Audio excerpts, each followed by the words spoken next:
Marichi, Atri, Angira, Pulastya, Pulaha, Kratu, Brigu, Vashishta, Daksha, and the 10th son, Narada, were thus born. And this is a nice purport which brings us to a subject matter I think worth deliberating upon. The whole process of the creation, maintenance, and dissolution of the cosmic manifestation is meant to give the conditioned souls a chance to go back home, back to Godhead. Brahma created Rudra to help him in his creative endeavor, but from the very beginning, Rudra began to devour the whole creation, and thus he had to be stopped from such devastating activities. Brahma therefore created another set of good children who were mostly in favor of worldly fruitive activities. He knew very well, however, that without devotional service to the Lord, there is hardly any benefit for the conditioned souls, and therefore he at last created his worthy son, Narada, who is the supreme spiritual master of all transcendentalists.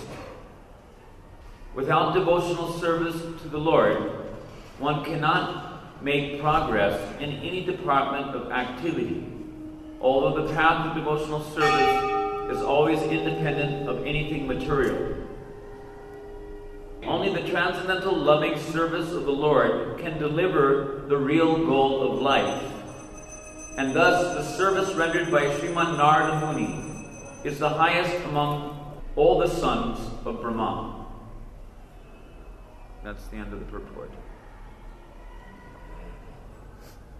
Om Ajnanatam Virandasya Gyananjana Shalakaya Chakshurmalitam Jena Tasmai Shri Guruvi Namaha Shri Chaitanya Manobhistam Stapitam Jena Bhutale Swayam Rupatam Kadapayam Dalati Swapanam Titam. Hare Krishna.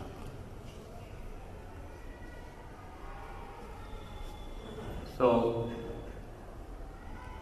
the interesting point that I personally feel inclined to mark about this particular purport is that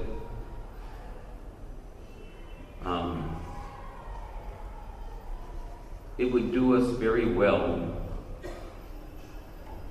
to understand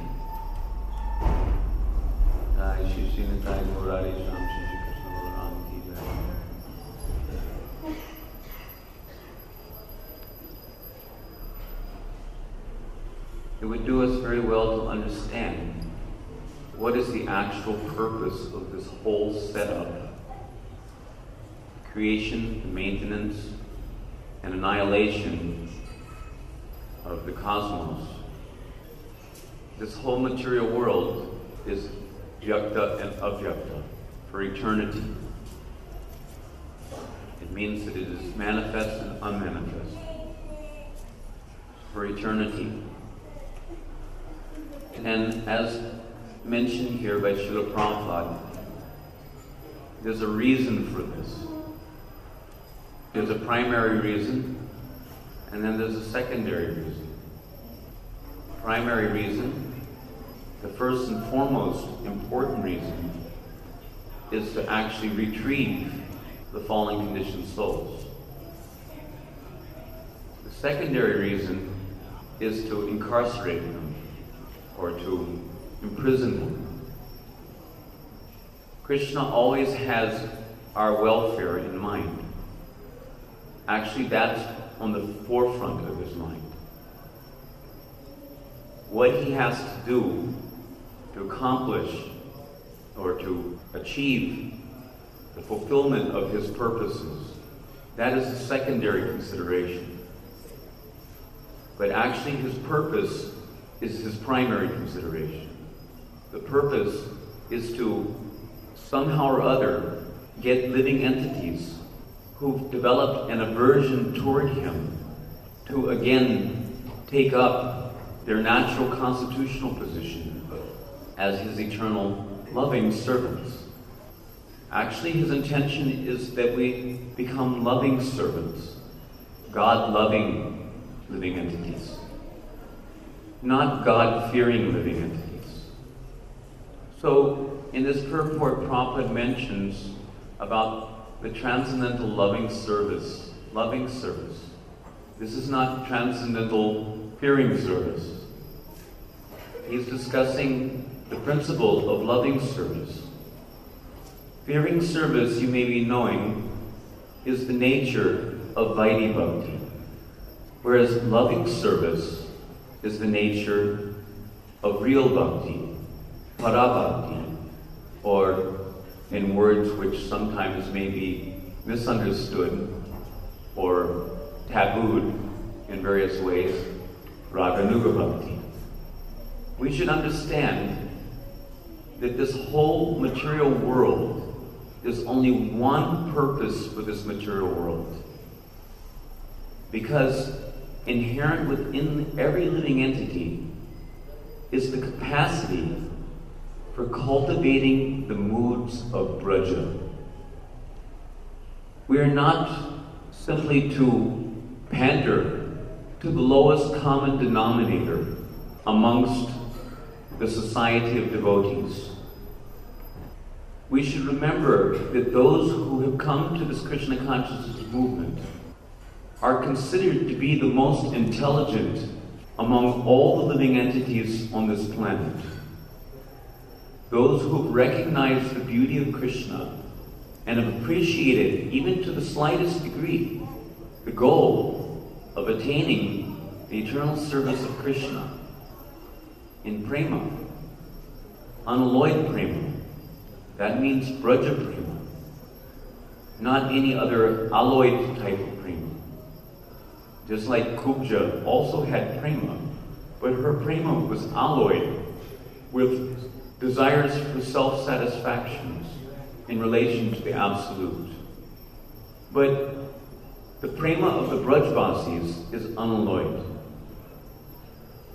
So we should take into consideration that as every living entity inherently has the capacity to culture the moods of Braja, we, especially as members of a preaching movement, this is a preaching movement, what are we preaching? What are we supposed to be preaching? It is very clearly described in Chaitanya Charitamrita. What is the purpose of the descent of Chaitanya Mahaprabhu? And I'm going to bang on this point a little bit, just to drive it home. We are supposed to be the most intelligent persons on this planet. Now, admittedly, we're at different levels of progress to the ultimate goal. Some of us are naturally, because we're beginning the process of Krishna consciousness, we're on the Kanishta platform and may be deemed as Prakrita Bhakta.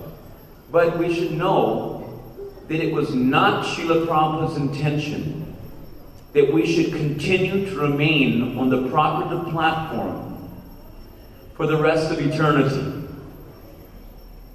Not that we should continue to remain on the Kanishta Adhikari platform for the rest of our lives. Prabhupada's intention is that we should come to the platform of Parabhakti, Raganuga Bhakti, in this lifetime. Now, it may be possible for some, and it may not be possible for others who perhaps have not the required accumulation of Bhakti Mukhe Sukriti from previous lifetimes to have the strength of Shraddha and the right kind of Shraddha for embarking on the Rag Marg. But we should understand that the purpose of this movement is non-different from the purpose of Chaitanya Mahaprabhu's descent to this material world. Mahaprabhu's descent to this material world is twofold.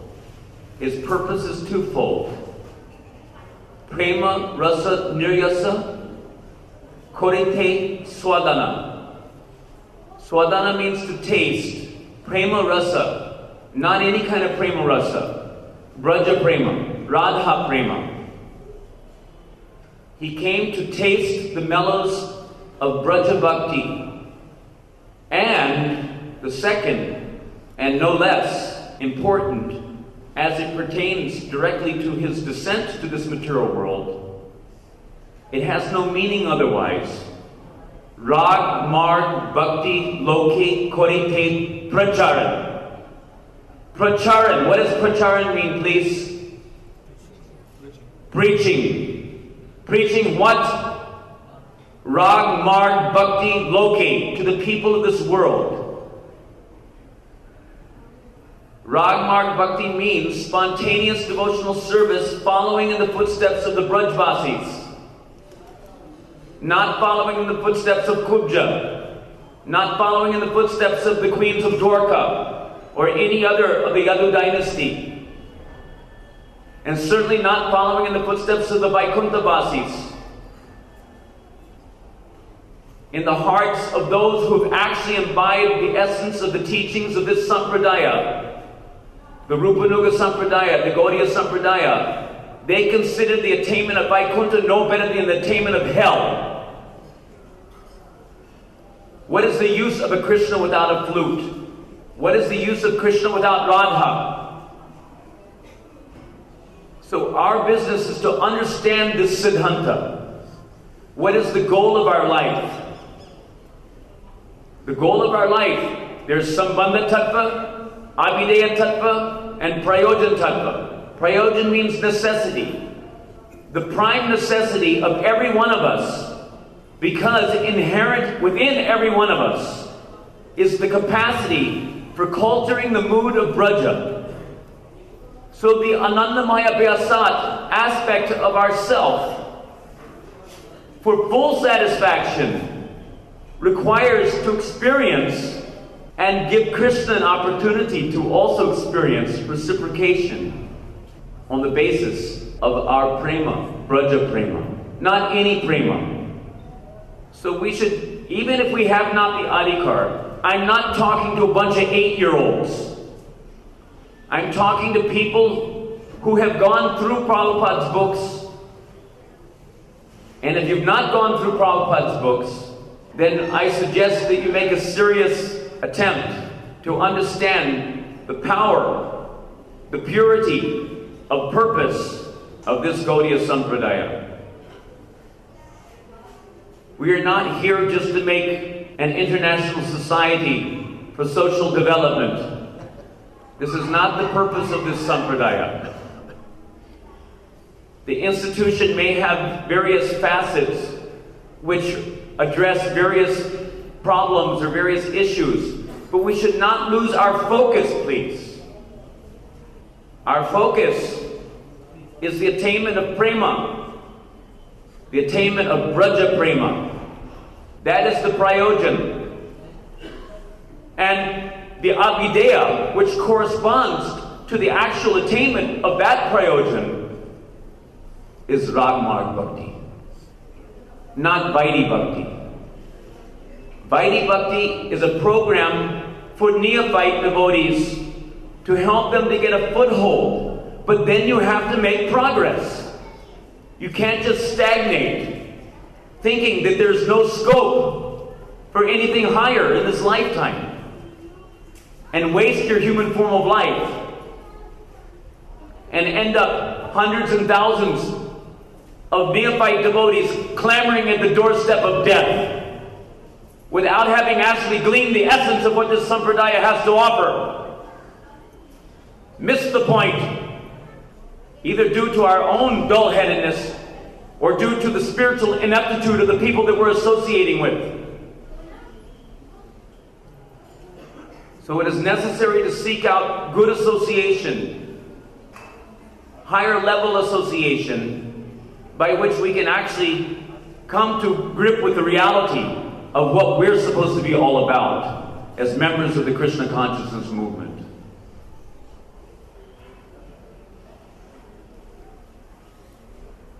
Are there any questions? Yes, sir. This is Param Satyanda, you are saying. We are forgetting that Prabhupada is established international society for Krishna consciousness, not for society consciousness. So my question is, how that Laulian, that intense desire to come to the heart of the Saraka, who came to this real platform Mahaprabhu is coming to teach?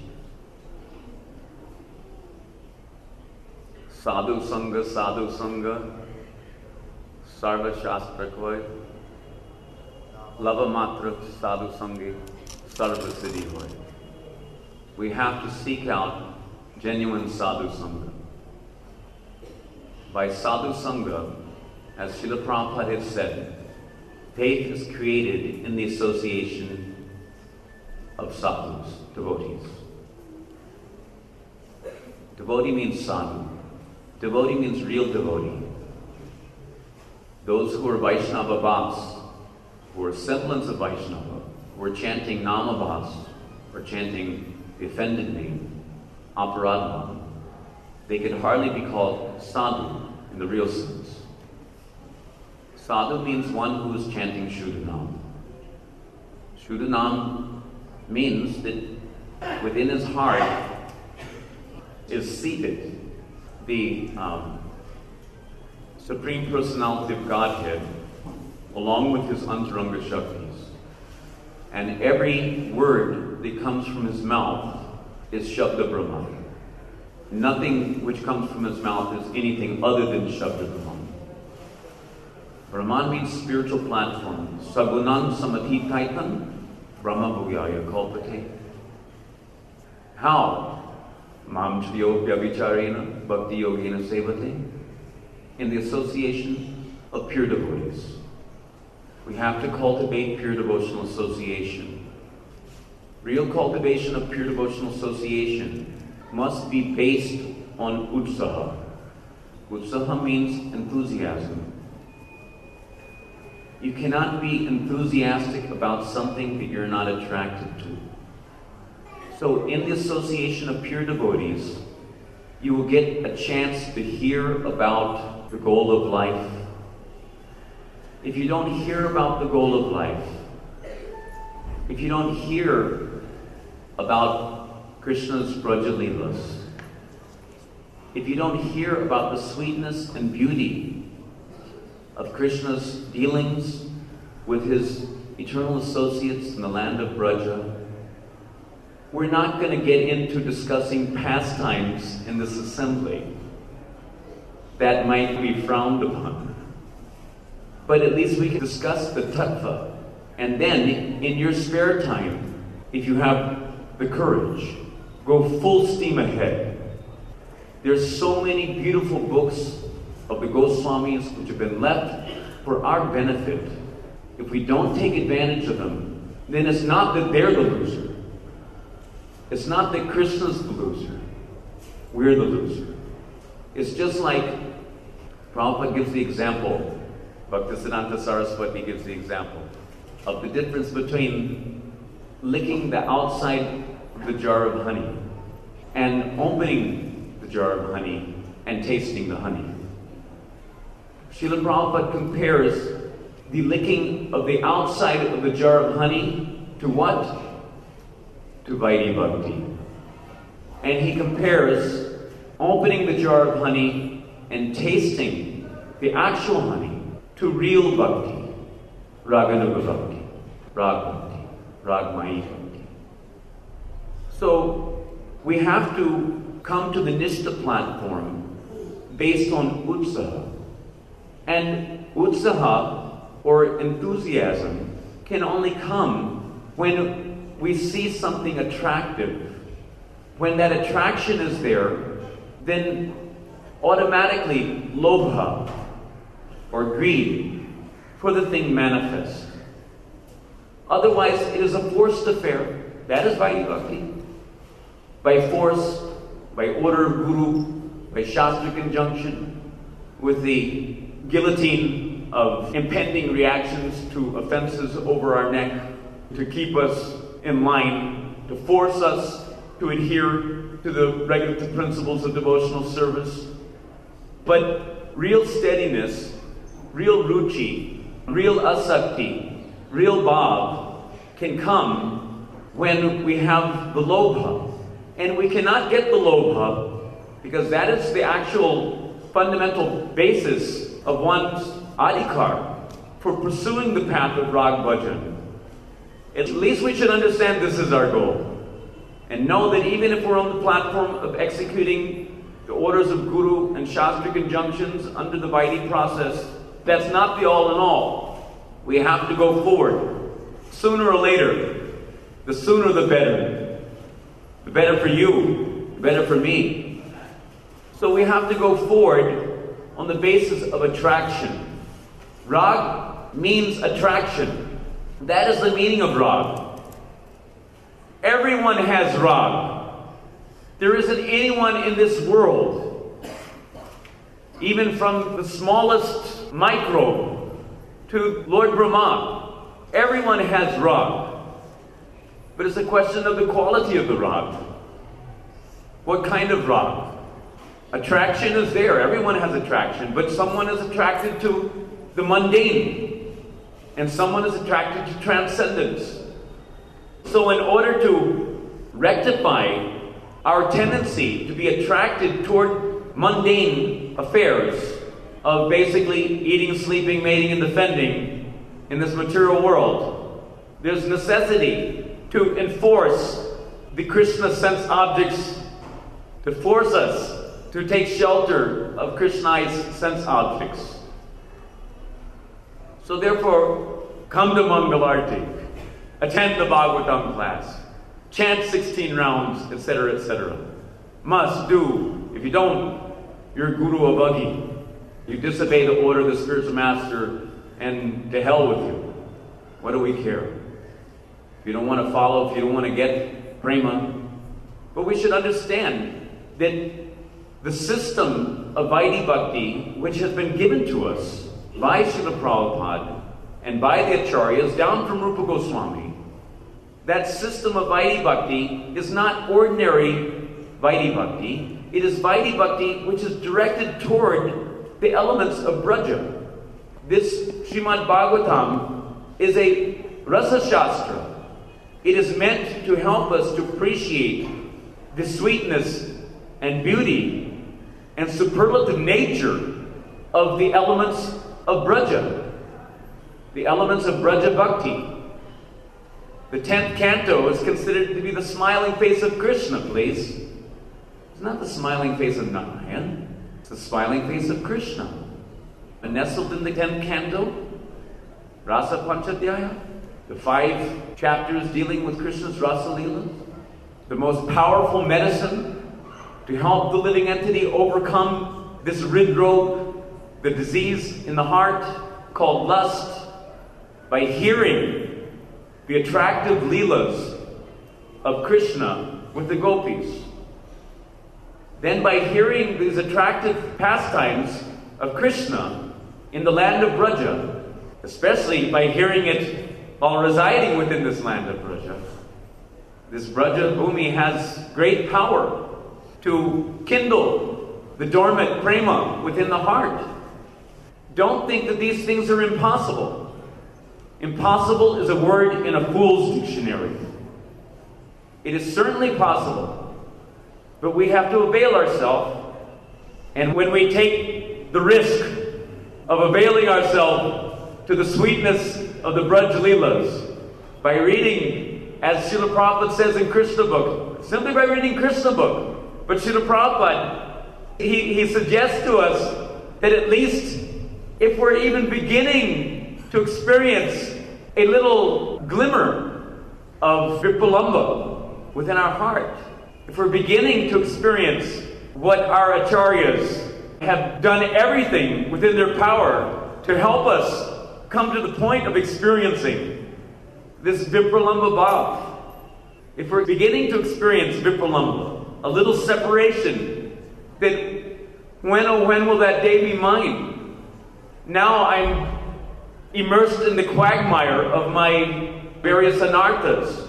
Anartha will go on all the way up to the point of Vastu City, please. It's not like we have to do Anartha to the nth degree before we can even entertain the idea of availing ourselves to the very literatures that Śrīla Prabhupāda has told is essential for cultivating Brajavas.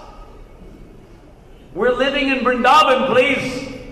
And living in Vrindavan means, according to Śrīla Prabhupada and Chaitanya Charitamrita, to take shelter of the six Goswamis. How? By reading the literatures left by the six Goswamis, like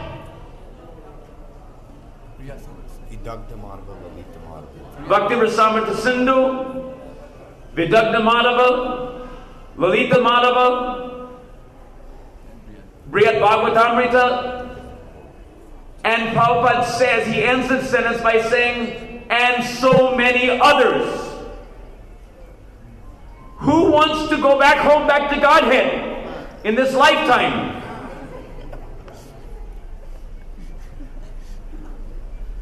Do you want to go back home, back to Godhead? And back home, back to Godhead doesn't mean to any damn place back home, back to Godhead. Back home, back to Godhead means back home to Braja, where Krishna and Radharani are engaged in intimate, loving pastimes with their devotees. Who gives a damn for Vaikuntha? If you want that, you can have it. But that's not the goal of the Gaudiya Sampradaya's preaching.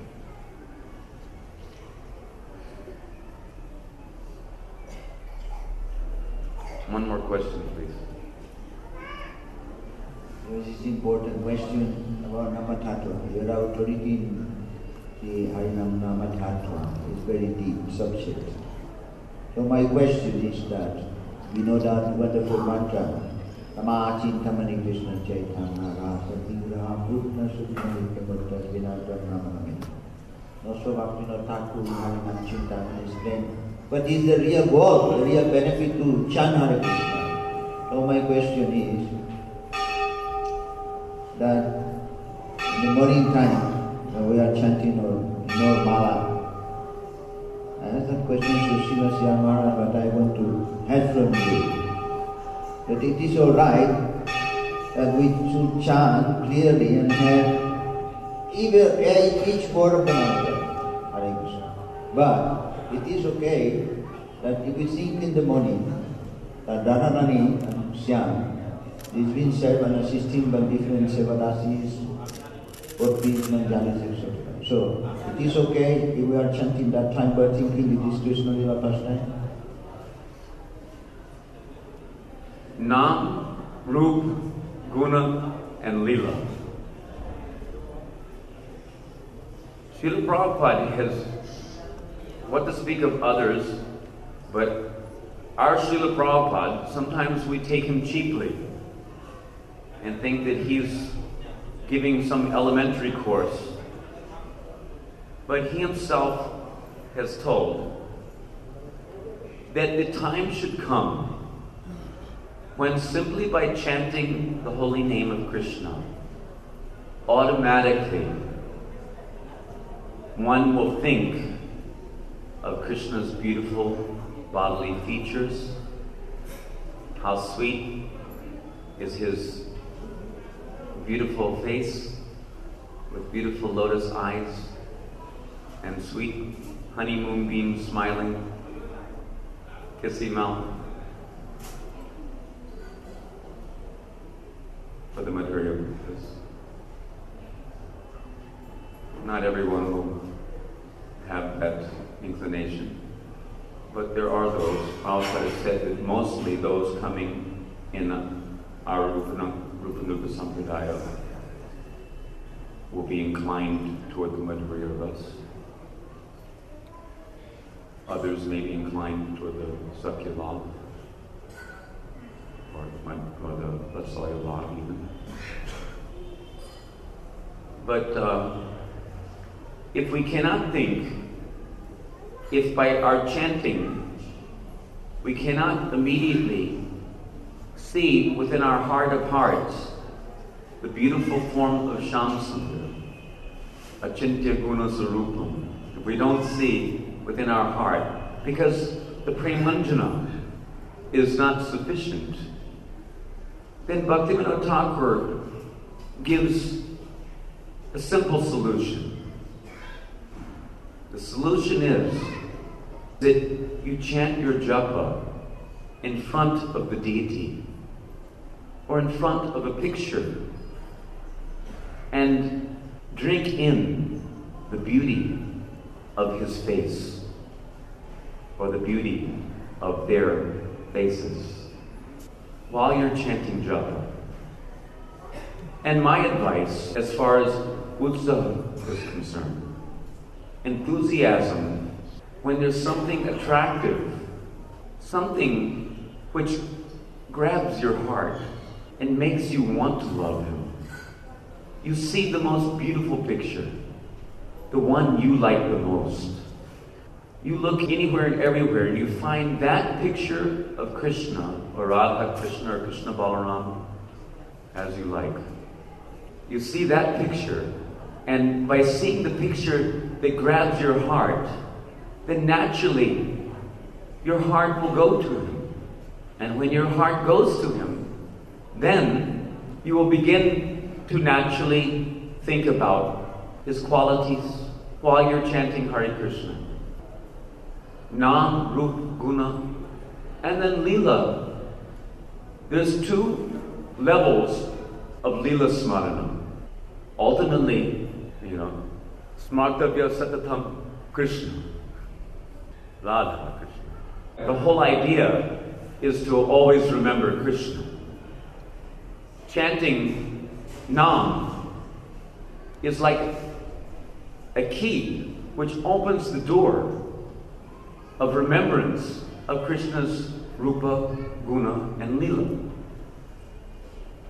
But as far as Leela Smarana is concerned, Leela Smarana begins from hearing and chanting about the Leelas which have been revealed to us by our Goswami Acharyas. If you will hear, as Prabhupada recommended, I began to make this point in Krishna book. He recommended that for those who are feeling separation from Krishna, separation is of four kinds. Separation doesn't just mean that Krishna's gone to Mathura and now we're experiencing pravas. Practically speaking, the sadhaka cannot experience that. Bhaktisiddhanta Saraswati recommends that for the sadhaka, not that we experience prema vaitithya, not that we experience man, but that we experience, and it's easy for us to experience, purvarag. Purvarag means the desperation to meet Krishna at long last, when somehow or other, by the mercy of Guru and Krishna, we get over all the hurdles, and Krishna sees and takes pity upon our struggling self and elevates us, pulls us up to his position. Special causeless mercy. When he sees that there's sufficient crying for it. If we're not crying for Krishna's mercy, then we haven't understood what is our ultimate sadhana. So we should be cultivating this purvarag. By cultivating purvarag, these feelings of separation, then if we will take Srila Prabhupada's suggestion and read Sri Krishna Bhavanamrita, Mahakavya, and other such literatures, and actually see how nice is this Krishna that we're worshiping. We're worshiping, but do we know who we're worshiping? Have we understood? To what extent have we understood? So we have to avail ourselves, we have to hear the pastimes of Krishna. Bhaktivinoda Thakur says in two processes, both directly and indirectly, with reference to Srimad Bhagavatam, wherein it is stated that one should, in all circumstances, in all time, in all place, one should search out the absolute truth. a serious student, are you serious or not? And what the hell are we doing? Are we serious? Then he says a serious student should search out the absolute truth, both directly and indirectly. And according to Bhaktivinoda Thakur, he says that directly means the positive process by which Raja Prema can be evolved within the heart. And then there's the process of negation, is indirect, means anarthana vritti. So both directly by Krishnanushilanam, by doing those activities which are pleasing to Krishna, directly hearing about Krishna's pastimes, and then indirectly, anyavilasita shunyam, etc., anarthana vritti. How? By hearing the Naimitika Leelas.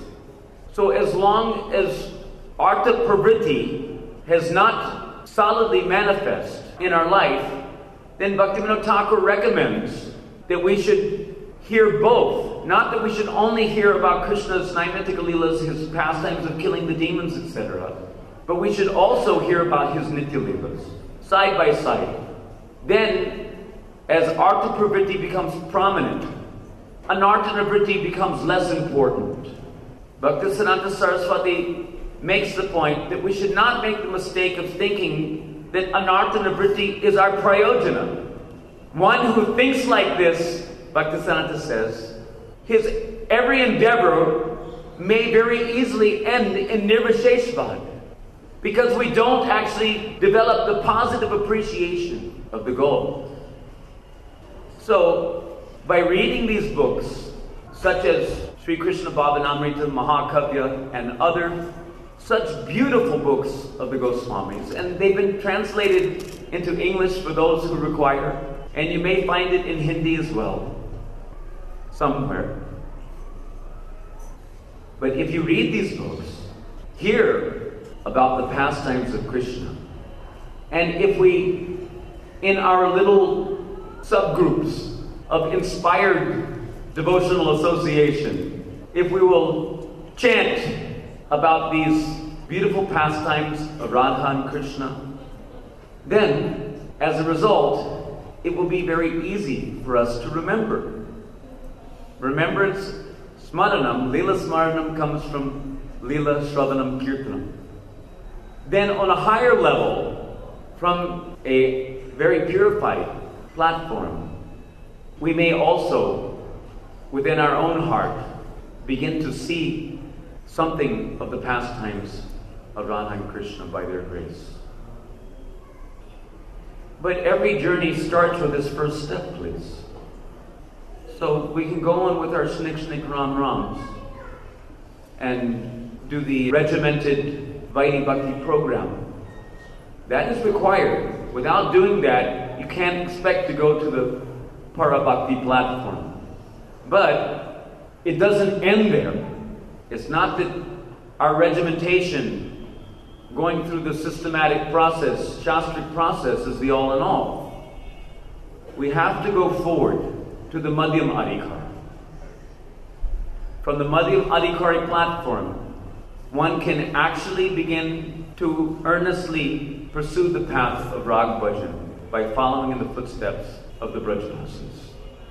And then the Anarthana Vritti goes on as a side effect of our one-pointed, ekantika determination, vyavasayatmika buddhi. Bhoga Aishwarya Prasaktanam. Bhoga means this material world. Aishwarya means all the way up to Vaikuntha Bhakti. Aishwarya Mai Bhakti. Aishwarya Gyan Mai Bhakti. Which produces this Aishwarya Gyan Mahima Prema. We want Gyan Shunya Prema, not Gyan Shunya. We want unalloyed Prema, Raja Prema. So anyway, it's getting late and I have this, are there any more points of discussion anyone would like to take up? Is that okay? Yes? You would like to?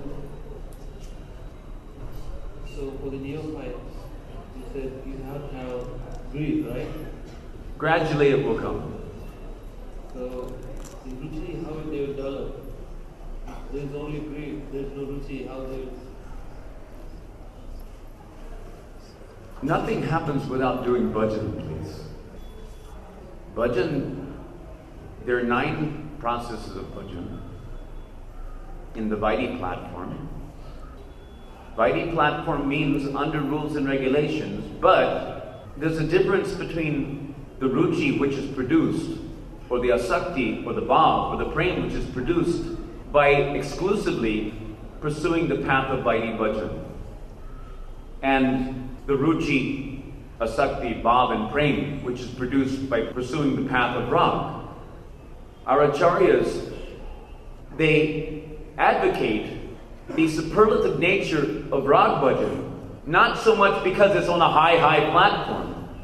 What's high about it is the power of attraction which is generated in the association with the elements of braja. So bhajan means beginning with hearing. As we were making the point, hearing about the object of attraction, chanting about the object of attraction. If you're not attracted, then, go on with your snick ram rams. And eventually, if you stick it out somehow or other by someone's merciful browbeating, then maybe sometime in the course of your going through Śrīla Prabhupāda's books, you'll begin to understand what it is that you have in your hand. So ruchi comes more rapidly when there's lobha. So by associating with seriously associating means with an open mind, there's 2 important things which are required. Of course, everything's depending on one's adhikar. But if you have a powerful spiritual master, or a powerful acharya, as Śrīla Prabhupada, but if the disciple's not receptive, then you cannot expect to be impregnated with bhakti shakti.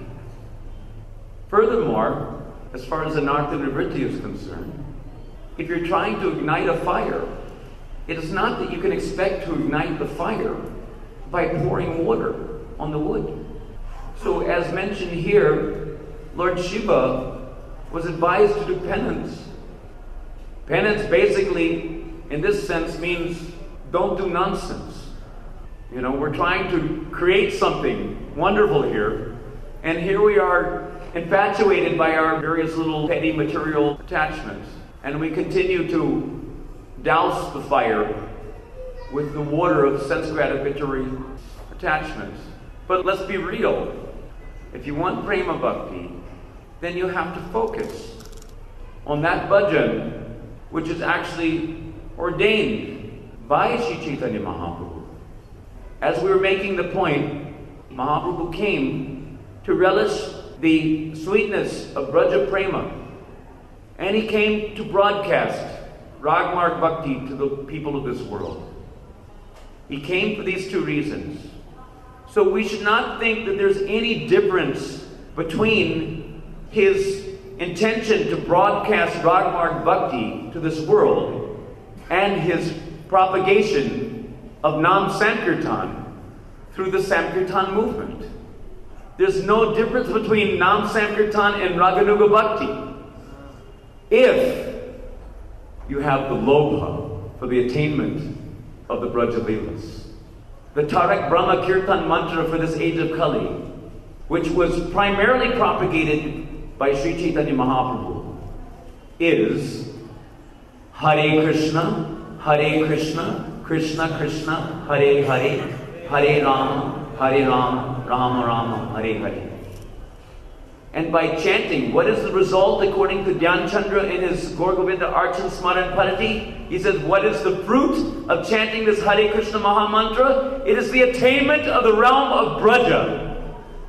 Krishnadas Kaviraj Goswami says that you cannot attain the realm of Braja by only doing Vaidhi Bhakti. If you exclusively adhere to the process of Vaidhi Bhakti, you will never attain the realm of Braja. You will attain Vaikuntha. But if you're anxious to attain the Leelas of Radha and Krishna, and if you understand that the fruit of chanting the Hare Krishna Mahamantra is the attainment of the realm of Braja, then it only stands to reason that you cannot attain the realm of Braja without doing Raganuga Bhakti, so this chanting of Hare Krishna Maha Mantra must also be Raganuga Bhakti, because the fruit is to attain the realm of Braja, if it's done with greed. If you're on the Vaidhi platform, then you may not attain the realm of Braja, because you're really not understanding the essence of what the Maha Mantra is all about. Radha Krishna.